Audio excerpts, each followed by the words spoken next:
Hello everyone. आज के इस वीडियो में मैं क्रिस हेम्सवर्थ की एक नई साई-फाई मूवी स्पाइडरहेड मूवी को एक्सप्लेन करने वाला हूँ। तो वीडियो पसंद आए तो वीडियो को लाइक करें, चैनल को सब्सक्राइब करें। तो फिल्म के शुरुआत में हम रे नाम के एक वॉलंटियर से मिलते हैं जिस पे स्पाइडरहेड क्लिनिकल ट्रायल चल रहा है और ये ट्रायल्स को कंडक्ट कर रहे हैं स्टीव और मार्क नाम के दो साइंटिस्ट। और शुरुआत में रे को कुछ जोक्स सुनाया जाता है जिसे सुनकर रे हंसता है और फिर उसके बाद उसे बताया जाता है रवांडा में नरसंहार के बारे में जिसमें 8 लाख से ज्यादा लोगों को मार दिया गया था और रे को 4 बार उम्र कैद की सजा मिली थी। पर शॉकिंग बात यह है कि वो जोक सुनकर भी हंस रहा था और नरसंहार की बात सुनकर भी वो हंस ही रहा था और स्टीव ये देखकर मुस्कुराता है क्योंकि उसका ट्रायल सक्सेसफुल रहा।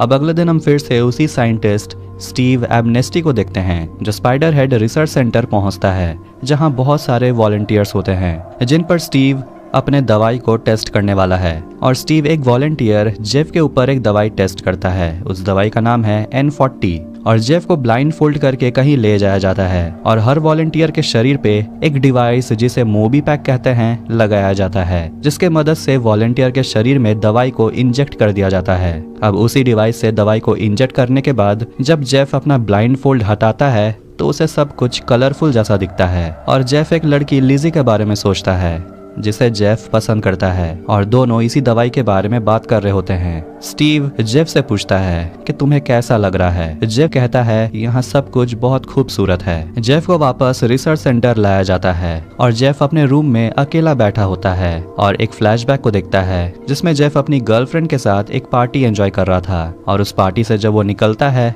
तो उस कार का एक्सीडेंट हो जाता है। अगली सुबह स्टीव अपने दो वॉलंटियर्स जेफ और हेदर से बात करता है और स्टीव पूछता है कि जेफ तुम्हें हेदर कैसी लगती है, तुम हेदर को 10 में से कितना दोगे। जेफ कहता है 7.5 और हेदर को पूछने पर वो बताती है कि वो जेफ को 5 देगी। फिर दोनों पे N40 ड्रग्स को टेस्ट किया जाता है जो उनके शरीर में उसी मोबी पैक से इंजेक्ट किया जाता है। इसके बाद वो दोनों एक दूसरे की तारीफ ही करते रहते हैं और थोड़े ही देर में दोनों एक दूसरे के ऊपर टूट पड़ते हैं जैसे दोनों को एक दूसरे से प्यार हो गया हो। और ये दवाई N40 प्यार का ही दवाई है। पर स्टीव कहता है अब देखना है कि दवाई का असर खत्म होने पर ये दोनों एक दूसरे के साथ कैसा बर्ताव करते हैं। और वो मार्क को कहता है कि उन्हें हेदर और जेफ पे नजर रखना होगा। फिर जेफ लीजी के साथ सारे वॉलंटियर्स के लिए खाना लेकर आता है और जेफ और हेदर एक दूसरे को वहां देखते हैं। फिर अगले ट्रायल में जेफ और सारा होते हैं। मार्क सारा और जेफ में N40 यानी कि उसी प्यार वाले दवाई को डाल देता है और दोनों शुरू हो जाते हैं। फिर अगले सीन में मार्क जेफ का डिवाइस यानी कि मूवी पैक में दवाई को रिफिल करता है और बोलता है कि ट्रायल के समय ध्यान रखना कि कोई भी तुम्हारा मूवी पैक ना छुए वरना प्रॉब्लम हो जाएगी। और जेफ मार्क को बोलता है कि उसे किचन में अब लीजी के साथ काम नहीं करना, उसे किचन से हटवाने को बोलता है। फिर अगले ट्रायल में सारा और हेदर होती हैं और स्टीव के साथ जेफ भी बैठा होता है और एक रूम में और एक वॉलंटियर डेव होता है जिस पर भी एक दवाई को टेस्ट किया जा रहा है। वो खाना खा रहा है और खाना खाने के साथ साथ वो उल्टी भी कर रहा है पर उसका भूख खत्म ही नहीं हो रहा। पता नहीं यहाँ कैसा एक्सपेरिमेंट चल रहा है। स्टीव जेफ से पूछता है कि तुम हेदर और सारा के लिए क्या फील करते हो। स्टीव कहता है कि वो किसी को पसंद नहीं करता पर उन ट्रायल्स में जो भी हुआ वो धीरे धीरे उसके दिमाग से धुंधला पड़ रहा है। और जेफ हेदर और सारा को डार्क एंड फ्लॉक्स देने से मना कर देता है जो स्टीव उन दोनों पे डालना चाहता है क्योंकि उस ड्रग से दर्द बहुत होता है जो झेला नहीं जा सकता। स्टीव बताता है कि वो जेफ से N40 यानी कि लव एक्टिन यानी कि वही प्यार वाले दवाई के बारे में बहुत कुछ जानना चाहता है और बताता है कि जितना डोज तुम्हें और हेदर को दिया गया था उसका डबल डोज दिया गया था तुम्हें और सारा को। पर फिर भी जेफ का दोनों औरत के लिए एहसास एक जैसा है। अब ट्रायल को खत्म कर दिया जाता है और हेदर और सारा दोनों को वो भयानक दर्द वाला दवाई नहीं दिया जाता। और स्टीव जेफ से पूछता है कि अगर तुम्हें हमारे प्रोडक्ट्स को यूज करने का मौका मिलता इस एक्सपेरिमेंट से पहले तो तुम क्या करते। जेफ कहता है कि वो वक्त को पलट देता ताकि जेफ उस एक्सीडेंट में अपने दोस्त को बचा पाता। अब रिसर्च सेंटर में वापस आकर जेफ लीजी से मिलता है और दोनों कुछ बातें करते हैं। गार्ड्स जेफ को फ्री फ्राइडे के लिए बाहर लेकर जाते हैं जिसमें जेफ अपने किसी खास को कॉल कर सकता है और जेफ एक पहाड़ के ऊपर जाता है जहां से वो एमा को कॉल करता है लेकिन कॉल सीधा वॉइस मेल में जाता है और जेफ एमा को लिजी के बारे में बताता है। रिसर्च सेंटर वापस पहुंचकर जेफ सेंटा बनकर लिजी को क्रिसमस गिफ्ट देता है, पर उन्हें पता नहीं कि आज क्रिसमस है या नहीं, क्योंकि वो सभी सिविलाइजेशन से दूर एक आइलैंड में एक रिसर्च सेंटर में रहते हैं। अगले ट्रायल में जेफ और एक हट्टा कट्टा आदमी रोगन होते हैं और जेफ कहता है वो ये नहीं करेगा, उससे ये होगा ही नहीं। पर स्टीव कहता है रिलैक्स, आज कोई रोमांस नहीं होगा। और कुछ देर बैठे रहने के बाद स्टीव उन दोनों को जाने को बोलता है। जेफ गुस्से में स्टीव के पास आता है जहां हेदर बैठी होती है और वो हेदर से पूछता है कि स्टीव ने तुमसे क्या कहा। उसने जरूर तुमसे यही कहा होगा कि डार्कन फ्लॉक्स किसे देना है। और हेदर कहती है स्टीव ने ऐसा ही कुछ कहा था। स्टीव हेदर को जाने को बोलता है और जेफ स्टीव पे गुस्सा है कि यहाँ हर कोई किसी के साथ सेक्स कर रहा है, ये कैसा ट्रायल है, यहाँ क्या एक्सपेरिमेंट हो रहा है। स्टीव कहता है कि रूल्स वो नहीं बनाता, रूल्स प्रोटोकॉल कमेटी बनाती है और उसे एक पेपर दिखाता है। जेफ कहता है जो तुम कर रहे हो ये गलत है, पर स्टीव कहता है कि तुम अगर यहाँ नहीं होते तो तुम जेल में होते और तुम्हें यहाँ किसी चीज की कमी है क्या? कोई रोक टोक नहीं है, तुम फैसिलिटी में कहीं भी घूम सकते हो, अपना मनपसंद खाने का चीज खा सकते हो, तुम्हें हर चीज की आजादी है। और कहता है उसे बदले में बस थोड़ी इज्जत चाहिए। स्टीव का असिस्टेंट मार्क का भी थोड़ा मूड ऑफ है क्योंकि वो भी इस अजीबोगरीब एक्सपेरिमेंट से थक चुका है और वो फैसिलिटी से बाहर चला जाता है इस वीकेंड बाहर एंजॉय करने के लिए। तो वहीं स्टीव खुद में N40 डालकर उस प्यार वाले ड्रग्स को एंजॉय करता है। जेफ लिजी से बात करता है स्टीव के साथ जो भी हुआ उसके बारे में और लिजी को पता है कि अब जेफ उसके साथ किचन में काम नहीं करना चाहता है और पूछती है क्या तुम मेरे साथ रहना नहीं चाहते, क्या एमा इसकी रीजन है? पर जेफ कहता है ऐसा कुछ नहीं है, वैसे भी एमा मूव ऑन कर चुकी है, बस उसे एमा की एक बार आवाज सुनना पसंद है। और जेफ लिजी को बताता है कि वो लिजी के साथ रहकर कैसा फील करता है। अब अगले दिन मार्क आकर स्टीव का मोबी पैक रिफिल करता है और मार्क स्टीव को इस दवाई के रिस्क के बारे में बताता है, पर स्टीव कहता है कि दूसरों से पहले हमें खुद पर इन ड्रग्स को ट्राई करना होगा ताकि अगर हम फेल हुए तो जवाब दे सकें। तभी वहां जेफ आ जाता है और स्टीव जेफ से अपना मोबी पैक और दवाई छुपा लेता है। फिर ट्रायल के लिए हेदर आती है और स्टीव कहता है डार्कन फ्लॉक्स हेदर को दिया जाएगा और ये प्रोटोकॉल कमेटी ने बोला है तो उन्हें ये करना होगा। और हेदर को डार्कन फ्लॉक्स देकर जेफ के फीलिंग को देखा जाएगा कि वो कैसे रिएक्ट करता है, उसमें हेदर के लिए फीलिंग्स है या नहीं। पर अंदर ही अंदर जेफ वो दर्द वाला दवाई हेदर को नहीं देना चाहता, इसीलिए वो स्टीव को बोलता है कि जाकर बॉस से बात करो। अब कॉफी लेने के बहाने वो बाहर जाता है और स्टीव लिजी से मिलता है और स्टीव लिजी के खाना बनाने के टैलेंट की तारीफ करता है और स्टीव से पता चलता है कि लिजी को जेल हुआ था और ये बात लिजी सबसे छुपा कर रखना चाहती है।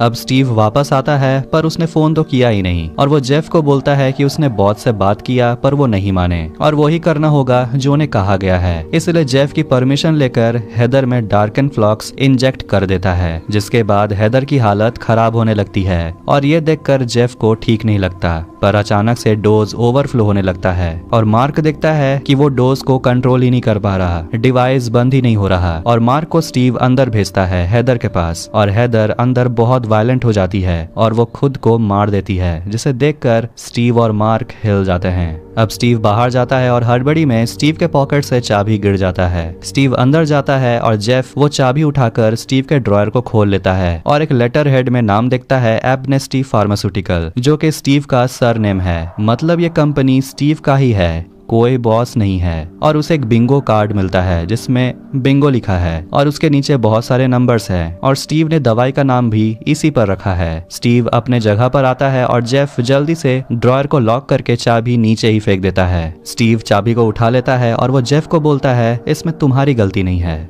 मार्क इस हादसे को रिपोर्ट करना चाहता है पर स्टीव कहता है इसके साथ साथ मार्क का भी करियर खराब हो जाएगा, वो भी डूब जाएगा। इसीलिए स्टीव उसे समझाता है कि यहाँ पर सब कुछ ठीक है और ये तो ट्रायल में होता रहता है, पर मार्क के लिए कुछ भी ठीक नहीं है। अब स्टीव जाता है जेफ को समझाने कि ये साइंस है और साइंस का मतलब अनजान चीजों को ढूंढना है और एक्सपेरिमेंट में ये हादसे होते रहते हैं और अगर ये एक्सपेरिमेंट सक्सेसफुल रहा तो वो दुनिया को बदल देंगे। और स्टीव जेफ को रिलैक्स फील कराने के लिए दोनों एक दवाई G46 का यूज करते हैं, जिसके बाद दोनों टेंशन भुलाकर हंसने लगते हैं। अगले दिन लिजी पे ट्रायल चलता है और लिजी स्टेपलर से डरने लगती है एक दवाई के वजह से। और ट्रायल के बाद लिजी अपना फीलिंग्स जेफ को बताती है। कहती है कि वो कई साल जेल में बिताई है, पर क्या ये जगह जेल से बेहतर है, और कहती है इससे अच्छा तो जेल का टॉर्चर था, कम से कम वो स्टेपलर से तो नहीं डरती थी। और जेफ से पूछती है कि तुमने इन सारे ट्रायल्स के लिए हाँ क्यों कहा, और जेफ कहता है क्योंकि वो डिजर्व करता है। और तभी हम एक फ्लैशबैक देखते हैं उसी रात का। पार्टी से निकलने के बाद जेफ के साथ कार में एमा भी होती है और कार का एक्सीडेंट हो जाता है, जिसमें जेफ तो बच जाता है, पर जब वो एमा को बचाने जाता है तो कार ब्लास्ट हो जाता है, जिसमें एमा मर जाती है। इसलिए हर बार एमा का कॉल वॉइस मेल में चला जाता है। लिजी जेफ को गले लगा लेती है और कहती है तुम अच्छे इंसान हो, मैं जानती हूँ, और दोनों किस करते हैं। जेफ और लिजी किचन में बात कर रहे होते हैं, तभी वहाँ स्टीव आ जाता है और स्टीव उन दोनों को देख लेता है एक साथ। और जब जेफ सो रहा होता है तो कैमरे पे स्टीव उसके रूम में लिजी का एक तस्वीर देखता है और खुद में N40 इंजेक्ट करके सो जाता है। अब रात में स्टीव जेफ को अपने लैब में बुलाता है और बताता है कि कमिटी चाहती है कि तुम एक और मेंबर को डार्कन फ्लॉक्स देने की परमिशन दो, और अंदर होती है लिजी। इसीलिए जेफ लिजी को डार्कन फ्लॉक्स देने से मना कर देता है और स्टीव कहता है कि तुम रात भर अच्छे से सोच लो, कल सुबह बताना। फिर मार्क जेफ के रूम में जाता है उसका मोबी पैक चेक करने। तब जेफ मार्क को बताता है कि उसे पता है यहाँ कोई कमिटी नहीं है और ये कंपनी स्टीव का ही है, और पूछता है तुम ऐसे लोग के साथ काम क्यों कर रहे हो, तुम्हें तो बाहर कहीं भी काम मिल जाएगा। तब मार्क बताता है कि वो यहाँ आया था बस दुनिया का भला करने। जेफ कहता है वो तुम अभी भी कर सकते हो।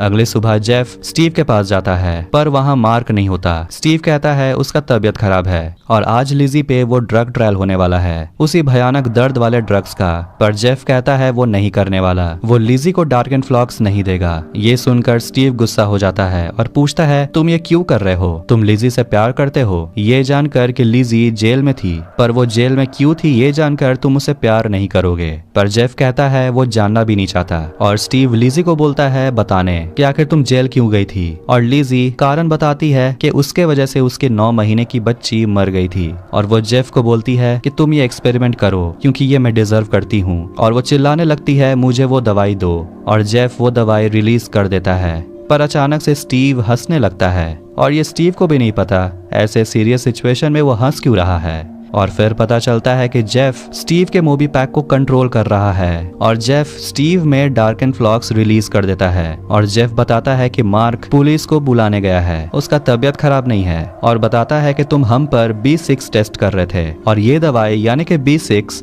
लोगों को तुम्हारा गुलाम बना देती है। पर स्टीव बताता है जेफ को कि वो एक दुनिया बनाना चाहता है जहाँ सब एक दूसरे की बात मानते हो, दुनिया में सबका भला हो, इसीलिए उसने B6 को बनाया। पर अपना एक्सपेरिमेंट फेल होता देखकर स्टीव डरता है कि अब उसे जेल हो सकता है, और जेफ स्टीव से जबरदस्ती मेन डोर खुलवाता है। पर स्टीव जेफ पे हमला करता है और वो डिवाइस लेकर लिजी पे डार्कन फ्लॉक्स का 4 वायल रिलीज कर देता है और डिवाइस को तोड़ देता है। जेफ और स्टीव के बीच फाइट में स्टीव का मोबी पैक खराब हो जाता है, और जेफ जाकर लिजी को बचाता है और उसके मोबी पैक से बचा हुआ I6 यानी कि डार्कन फ्लॉक्स निकाल देता है। फिर दोनों वहाँ से भागते हैं, और स्टीव अपने सारे वॉलंटियर को भड़काता है कि जेफ और लिजी यहाँ से भाग रहे हैं और उन्हें पकड़ने, और सारे वॉलंटियर्स में B6 ड्रग्स है, इसीलिए वो स्टीव की बात मानते हैं। और स्टीव फैसिलिटी की तरफ पुलिस को आते हुए देखता है, और सारे वॉलंटियर से लिजी और जेफ लड़ते हैं, और स्टीव अपना बचा हुआ दवाई लेकर प्राइवेट जेट से भाग जाता है। पर स्टीव में दवाई का असली असर दिखने लगता है, वो एक ही समय में हंस रहा है, रो रहा है, और देखता है कि पुलिस फैसिलिटी में पहुंचने वाले हैं। और मार्क जो पुलिस के साथ है वो स्टीव को भागते हुए देखता है। जेफ और लिजी भी एक बोट में बैठकर भाग जाते हैं, और उस डार्कन फ्लॉक्स दवाई के वजह से स्टीव अपने सामने सूरज को चमकता हुआ देखता है, और स्टीव अपने जेट को लेकर एक पहाड़ में क्रैश कर जाता है, और जेफ और लिजी वहां से निकल जाते हैं। और इसी के साथ स्पाइडर हेड मूवी यहीं एंड होती है। तो वीडियो पसंद आया तो वीडियो को लाइक करें, चैनल को सब्सक्राइब करें ऐसे ही मूवीज और टीवी सीरीज एक्सप्लेनेशंस के लिए। मिलते हैं नेक्स्ट वीडियो में, टेक केयर।